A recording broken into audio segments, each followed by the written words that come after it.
In today's video, I am going to teach you how to block downloads in Google Chrome. To begin, open Google Chrome on your computer. Make sure the browser is fully open before moving to the next part.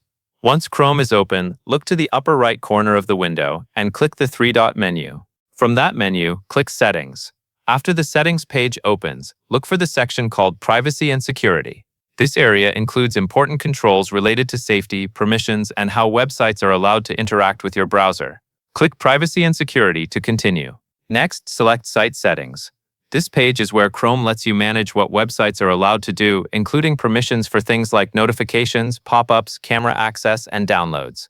If you are trying to block sites from downloading multiple files automatically, this is the section you need. Now scroll down until you see Additional Permissions. Click on that option to expand more site permission controls.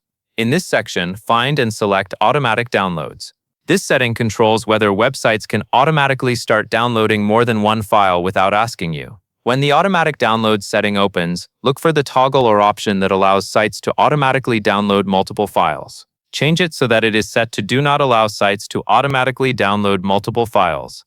Once this is enabled, Chrome will block websites from starting repeated downloads automatically unless you allow them. That covers everything you need to know.